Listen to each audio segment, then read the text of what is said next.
सवाल में बोला गया है कि all face cards from a pack of 52 playing cards are removed from the remaining 40 cards, 4 card are drawn, find the probability that they are of same different suits and different denominators. तो सबसे पहले इसमें से face card remove कर दिए गए हैं, यानी कि 52 - 12 अपने पास टोटल कार्ड बच गए 40 कार्ड्स।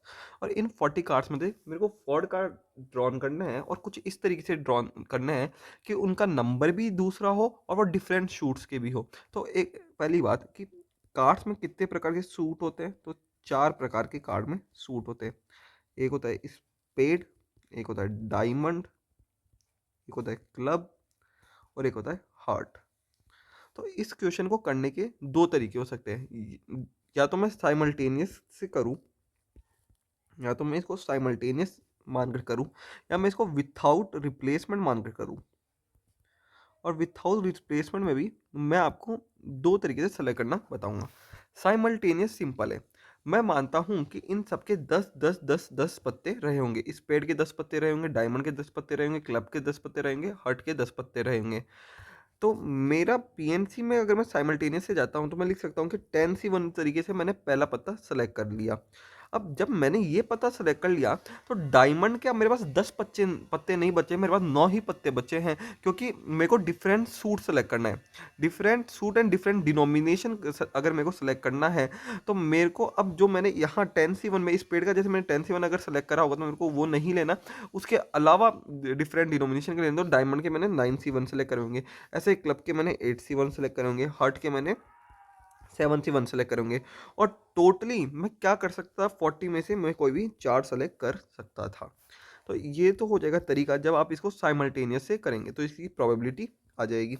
विथआउट रिप्लेसमेंट से जब आप करेंगे तो आप जरा ध्यान से सुनना, आपको एक बात का पता होगा कि साइमल्टेनियस में आप कभी भी ऑर्डर नहीं लिखते हैं, क्योंकि साइमल्टेनियस में ऑर्डर मैटर ही नहीं करता है। आप 4 पत्तों को साइमल्टेनियसली उठा रहे हो तो उसमें कोई ऑर्डर मैटर ही नहीं करता है, क्योंकि विथआउट रिप्लेसमेंट में आपको हमेशा ऑर्डर में ही लिखना पड़ता है। क्योंकि विथआउट रिप्लेसमेंट यानी कि आप एक उठा रहे हो, फिर एक उठा रहे हो, फिर एक उठा रहे हो, फिर एक उठा रहे हो, तो उसमें आपका ऑर्डर मेंटेन करता है।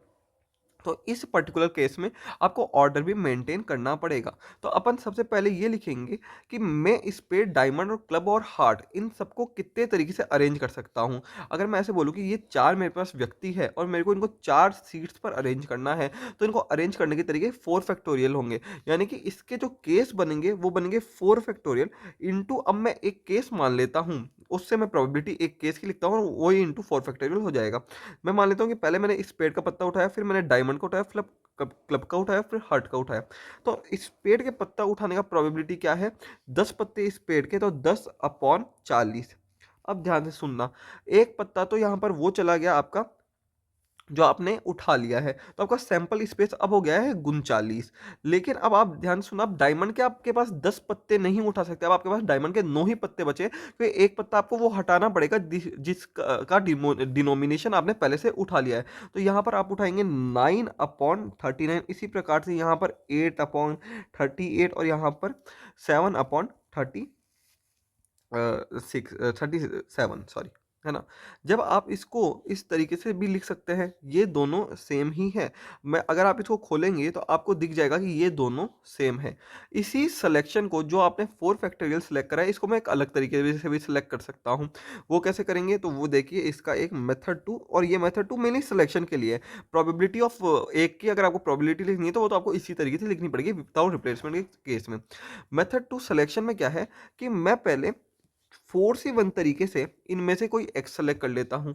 उस एक को सिलेक्ट करने के बाद उसमें से एक पत्ता उठाने की प्रोबेबिलिटी क्या है, 10/40।